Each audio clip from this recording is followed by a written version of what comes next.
মাত্র 1.5 মাস থেকে 2 মাস হয়েছে আমি এমপি হয়েছি। আপনারা কি আগে জানতেন এমপিরা কত টাকা পায়?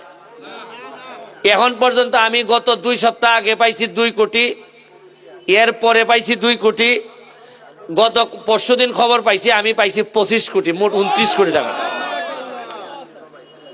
25 কোটি টাকার রাস্তাঘাট আমি বানাইতে পারবো, আমার এই দায়িত্ব দেওয়া হয়েছে। তখন আমার কাছে মনে হয় যে আপনারা তো এখন 2 মাসের এমপি, 2 মাসের বাচ্চা কত টাকা পাইছে এটা আপনারা মাধবপুর সোনারঘাট সারা দেশের মানুষ জানেন। তে গত 10-20 বছর ধরে কেন আমরা জানলাম না যে এমপিরা কত টাকা পায়? আর আল্লাহ মাহবুব জানে মন্ত্রীরা কত টাকা পাইছে। কেন আমাদের জানার অধিকার ছিল না? এই যে 25 কোটি টাকা আমারে বরাদ্দ দেওয়া হয়েছে, এটা কি আমার বাপের রাইখা গেছিল না আপনাদের হকের টাকা? তাই কেন জানার অধিকার ছিল না? কেন কেন আমরা তো নেতা কম পাই নাই? আমাদের কেন এই সামান্য আমার বাড়ির পিছনে বাগবাড়ির রাস্তা, যে রাস্তাটা যাইতে চায় সিগুড়া বন্ত, কেন আমরা এতদিন পড়তে পারলাম না? আমি যদি এখন সিদ্ধান্ত নেই যে কিছু হইলো কাম কম আমি মাধবপুর করবো, তাহলে আগামী 1 মাসের ভিতরে এই রাস্তা আমি করতে পারবো। কিন্তু আমি করবো কিনা, কারণ একজনের ঠকাই আর একজনের করা ঠিক হবে না। আমারে 25 কোটি টাকা দেওয়া হয়েছে, মানে 25 কিলোমিটার জায়গা আমি যেখানে ইচ্ছা এইখানে আমি করতে পারবো। আপনারা এখন বলেন যে 2 মাসে কি করলাই তুমি? এই যে 2 মাস এমপি হইছ, তুমি কি করছো? প্রায় 30 থেকে 35 লাখ টাকা খরচ করে আপনারা আমাদের বাজারের পাশে যে নদীটা, এই নদী 40 বছর ধরে আপনারা ময়লা ফালাইয়া, এই বাজারের সকল মানুষ ময়লা ফালাইয়া এইটারে ময়লার ভাগারে পরিণত করছিলেন। আর আমি এই ময়লার পানিতে ডুব দিয়ে এই ময়লা পরিষ্কার করছি। আপনাদের ময়লা, এই ময়লা আমরা পীরের বাজারের মানুষ ফালাই নাই, বাজারের মানুষই ফেলছে। এখন গিয়া দেখেন বাজারের পিছনটা কেমন লাগে, দেখেন একবার, চাইছেন একবার? পিছনে 2টা ওয়াকওয়ে করছি আমরা। ওয়াকওয়েটা করার পর কি পরিমাণ জায়গা উদ্ধার হয়েছে। এইরকম 40 বছরে কি আমার চেয়ে জ্ঞানী মানুষ ছিলেন না?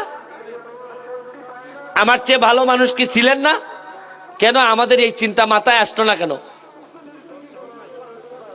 আমার বাসার পাশে শিবির, চাইলে তো আমি কালকেই ভেঙে দিতে পারি সব। এইখানে একটা স্কুলের, মাধ্যমিক স্কুলের কথা বলছেন, জায়গাটা হচ্ছে গিয়ে দুর্যোগ ব্যবস্থাপনার মনে হয়। এইটারে এইখান থেকে ট্রান্সফার করে যারা আছে এদেরকে আলাদা একটা শিবিরে স্থানান্তর করে যদি সিদ্ধান্ত নেওয়া যায়, এটা করার চিন্তা করা যেতে পারে। আরে রাস্তাঘাট আপনার স্কুল করবেন তো পরে। এমন একটা সমাজে জন্মাইছি, নিজের কোনো একটা পোলা যদি বড় হয়, আশেপাশের লোকজন সবাই নাইমে পড়ে যে এর মারা পর্যন্ত শান্তি পাই না আমরা। আরে সবাই একসাথে উন্নতি করে কি হয়? আপনি কি জানেন যে এই আমার বড় মামা জাহেদ মামার বাসার সামনে দেখেন রাস্তার মধ্যে একটা বড় গর্ত আছে, মাঝে মধ্যেই হয়। এই গর্তটার কারণে আমার মনে আছে, এই গর্তটার কারণে এই দিদার ভাই অ্যাক্সিডেন্ট করে মরছে। এই যে বাগবাড়ির দিদার ভাই, ঈদের দিন মনে হয় এটা, এই গর্তের কারণে ট্র্যাক্টর সাইড মারে, উনিও সাইড মারে, মাইরে আমরা এরকম একটা লোক হারাইছি। কেন আমাদের রাস্তাতে গর্ত থাকবে কেন?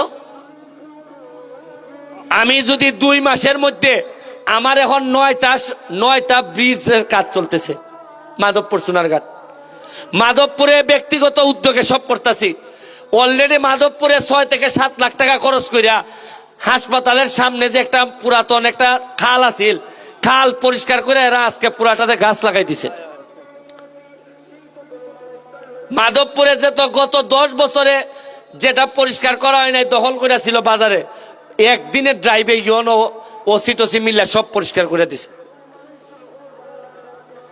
নিজের কোনো একটা পোলা যদি বড় হয়, আশেপাশের লোকজন সবাই নাইমে পড়ে যে এর মারা পর্যন্ত শান্তি পাই না আমরা। আরে সবাই একসাথে উন্নতি করে কি হয়? এমন একটা সমাজে জন্মাই